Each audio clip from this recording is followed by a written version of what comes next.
Part 1. The Child Among Blossoms and Prophecies.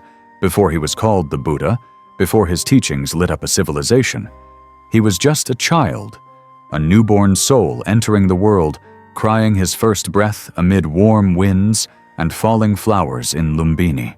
563 BCE, a morning as quiet as silk-wrapped dawn.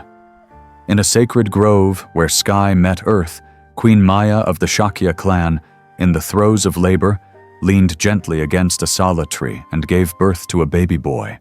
No pain, no tears, only a strange radiance flaring at that moment. Some said the heavens opened their eyes, others swore they heard celestial music. But one thing was clear: this child was not ordinary. He was named Siddhartha, the one who achieves his goal. Yet from the beginning, everything about him defied human expectation. Sages and astrologers were summoned. They didn't need to read his palms or ask his birth hour. One look was enough. They stood in deep silence, then spoke with voices like stone meeting water. This child has two paths. 1. He will become the greatest king, ruler of the world. 2. He will renounce everything, walk into selflessness, and become a Buddha. Siddhartha's father, King Suddhodana, wavered inside. In his heart, there was no space for the second path. The child he would raise could not grow up to forsake the throne and abandon glory. He would defy destiny. And so, a plan was born alongside the boy. Siddhartha would never know suffering. The palace and the beautiful illusion. The king built Siddhartha a palace, a self-contained universe, 3 grand palaces, one for the hot season, one for the cold, one for the rains. Within their walls, there was no sickness, no aging, no death, no imperfection. Everything shone, smelled sweet, and moved like a painting come to life. Everyone in the palace had to smile. Anyone sick or grieving was removed.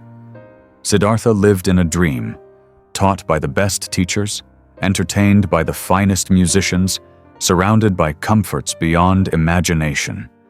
He grew into a gentle, wise, and calm young man. But most importantly, he had never once stepped outside that curtain of illusion. King Suddhodana believed he had defeated fate. But like all dreams, awakening is inevitable. The journey begins with a glimpse. At the age of 29, Siddhartha began to feel unease. Beauty no longer satisfied him. Music no longer lulled him. A question stirred from deep within. What lies beyond these walls? The king resisted but couldn't stop him. Siddhartha left the palace in a chariot with his faithful charioteer, Channa. For the first time, they stepped into the real world. And there, in just one outing, Siddhartha saw 4 things he had never imagined. An old man, hunched and trembling. For the first time, Siddhartha saw that humans grow old. A sick man, writhing in pain. For the first time, he saw that the body can fail. A corpse, cold and still. For the first time, he realized all life ends. A wandering ascetic, thin but radiating peace. For the first time, he saw a path beyond suffering. 4 sights, like 4 blades that tore through the illusion his father had built. Siddhartha did not grow angry. He awoke. The night of no return. That night, the world did not storm. It simply stood still, eerily silent. Siddhartha stood quietly over his sleeping wife, Yasodhara, and his newborn son, Rahula, whose name meant fetter or bond. And that night, Siddhartha made his decision. He would cut the bond. Not because he did not love them, but because he could not truly love with a heart that had not yet understood the truth. He kissed them one last time. Then, with Channa, left the palace. At the edge of the forest, Siddhartha shed his royal robes, removed his ornaments, cut his hair, and handed everything to Channa. From that moment, a future king vanished, but a seeker of truth was born. Ending Part 1. The door opens within. This is not the story of someone running away. This is the story of someone who saw the truth and could not turn away. Siddhartha did not just step out of a palace. He stepped out of self, out of illusion, out of a world carefully built to make him believe it was perfect. And this was only the beginning. Because when someone begins the path to liberation, the first thing they must renounce is not wealth, not family, but the illusion they once called truth. Part 2. Between Hunger and Misconception. The journey to the edge of the world. Siddhartha was no longer a prince. He was a wanderer in the forest, nameless, homeless, destination unknown, driven only by a burning question in his heart. How can one escape suffering? He moved from village to village, seeking out the most revered spiritual teachers of his time. They taught him how to breathe until his mind emptied. They taught him how to meditate until the world dissolved. Siddhartha learned quickly. If a teacher taught one thing, he grasped 10. In a short time, he reached the deepest levels of meditation, the mind lifting away from the body, entering states the masters called liberation. But each time he rose from meditation, he was still human, with an empty stomach, a restless mind, and a heart yet to be healed. This is not the truth, he thought. I have reached the limits of meditation, and suffering remains. Entering the darkness of extreme asceticism, undeterred, Siddhartha joined a group of ascetics who believed that only through extreme physical torment could the soul be purified, and so began 6 years of hell. He stopped eating. Some days, he drank only a single drop of water. At times, he lived on a single grain of rice. He slept on thorns. He sat under the blazing sun. He meditated while the blood drained from his face, while bones protruded through skin, while icy winds sliced across cracked flesh. His breath grew faint. Vision dimmed. Hair fell out. Skin turned gray. Death was only one breath away. But enlightenment? Still out of reach. He didn't complain, but he began to see clearly. Physical pain could not free the soul.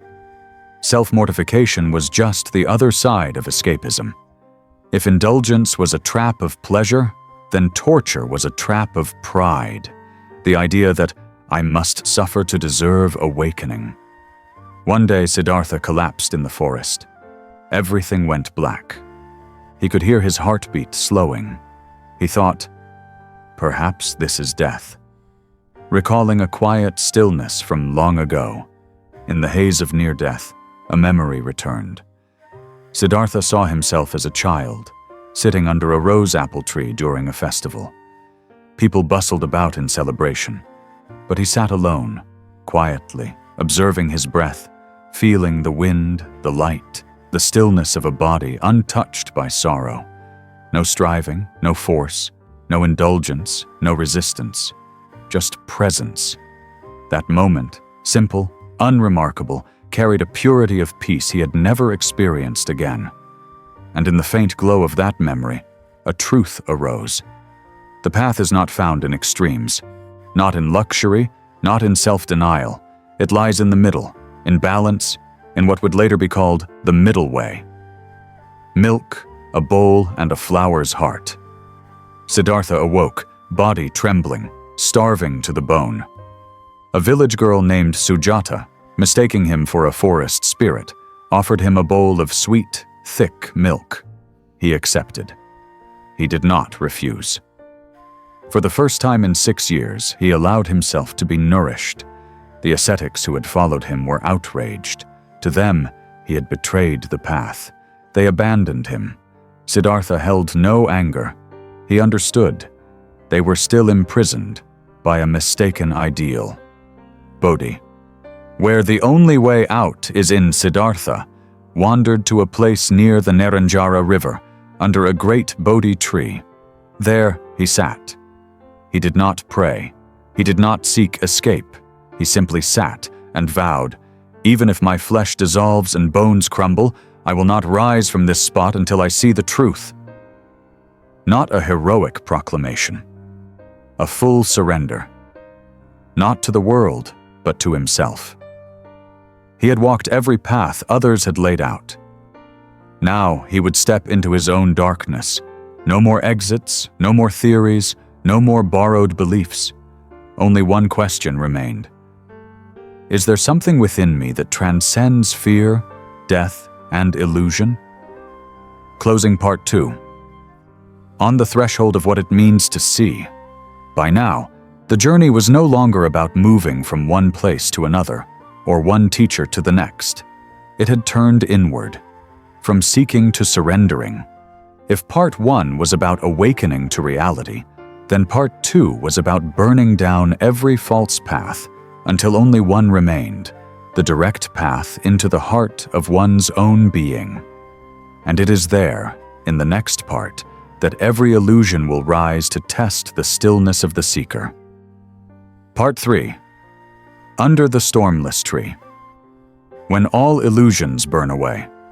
The Bodhi tree was not a sacred tree. It was just a tree like any other.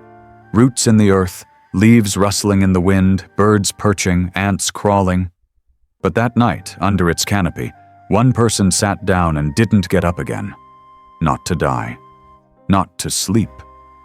Siddhartha sat down to face something. Not the world outside, but the source of all suffering within. The final temptation. As Siddhartha's mind settled like a still lake, the first thing that rose was not light, but shadow. Its name was Mara, not a horned demon from folk tales, but a symbol of every illusion, every fear, every desire still clinging to the human heart. Mara did not scream. He attacked where one is weakest. He began with fear, conjuring storms, thunder, wild beasts, blades, and chaos. All seemed to hurl toward Siddhartha. But the one sitting there did not flinch, because fear only becomes real when we believe it is. Failing to shake him with terror, Mara turned to desire. Seductive forms, perfect bodies, sweet whispers, promises of endless pleasure. Siddhartha looked at them as one looks at a mirage.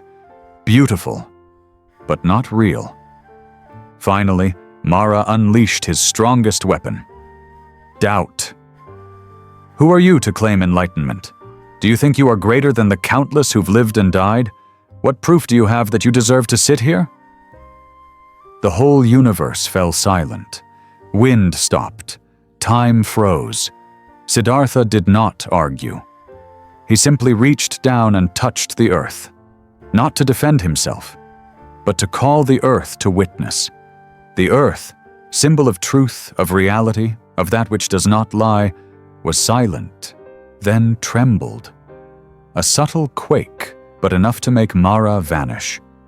The moment where there is no one to be enlightened, then, in a night more silent than time itself, Siddhartha began to see. Not with his eyes, but with a perception beyond all names. He saw samsara, the endless cycle of birth, aging, sickness, and death that beings drift through, unaware they are repeating. He saw karma, how every action, word, and thought leaves a trace, like stones thrown into water. He saw suffering, not as punishment, but as the consequence of clinging to what cannot be held. And most importantly, he saw this. The self that humans cling to is an illusion. There is no fixed identity, no eternal soul, only process, movement, breath coming and going, thoughts arising and fading. And when the illusion of self dissolved, fear vanished too. Ambition fell silent. The need to prove anything disappeared. Only awakening remained. The sun doesn't rise only in the east. When the first light of dawn filtered through the leaves and touched Siddhartha's face, he was no longer who he had been. He didn't become a god, didn't perform miracles, didn't preach right away. He just sat still and smiled. A smile not born of joy or satisfaction, but from an absolute stillness within. Nothing left to want, nothing to run from, nothing to hold. Siddhartha, the child born among flowers, raised in silk, who had walked the extremes of both indulgence and austerity, had awoken. And people began to call him by a new name, Buddha, the Awakened One. Ending Part 3. Awakening isn't an answer, it's the end of questions. That night beneath the Bodhi tree was not a miracle. It wasn't a blessing from outside. It was the result of someone who dared to walk through the depths of suffering, who dared to sit still when every instinct screamed to run, and who dared to let go of the self he once believed to be eternal. Enlightenment is not about gaining points. It's the moment when counting is no longer needed. No one wins, no one loses, no one remains. Only the truth seen clearly as it is. And in that seeing, all suffering melts like morning mist. Part 4. The Echo of Stillness. When one man becomes the path, Siddhartha, now the Buddha, the Awakened One, did not leave the tree right after his enlightenment. He remained there for many days, not to think or to plan, but for one reason alone, a stillness never known before. No more I, no more goals, nothing to prove, nothing to convince anyone of. All questions had fallen away, all seeking had ceased. What remained was pure knowing, clear, unadorned. A passing thought. Who will understand? In that stillness a thought arose, not as doubt, but as a faint wisp of smoke. This truth is too deep. Who can understand? Who can hear it without distorting it? Once again, the Buddha was not being proud. He was genuinely asking, if truth cannot be conveyed through words, should it even be spoken? But then he saw that there were still minds, though few, ready to receive. Seeds already ripe, needing only a ray of sunlight to sprout. For them, he would walk. Not to persuade, not to convert, but to remind them of what they had long forgotten they already knew. The first teaching, when truth begins to turn the wheel. He walked to Sarnath, where the 5 ascetics who had once abandoned him now lived. They saw him from afar and turned away. But as he drew closer, his gaze and presence made it impossible for them to look away. The Buddha did not raise his voice. He did not preach like a teacher. He simply spoke the truth, like a doctor explaining an illness, its cause, the cure, and the medicine. That was when the Dharma wheel began to turn. For the first time, another human being understood. Not through intellect, but in their very body and mind. His name was Kondana, and when he saw, the Buddha said, Kondana has understood. And thus, the Sangha, the community of awakening, was born. 45 years without rest. From then on, the Buddha never stopped walking. For 45 years he wandered the plains of India, not for mission, not for glory, but out of compassion. He spoke with kings, men full of power and confusion. He sat with bandits, souls burning for transformation.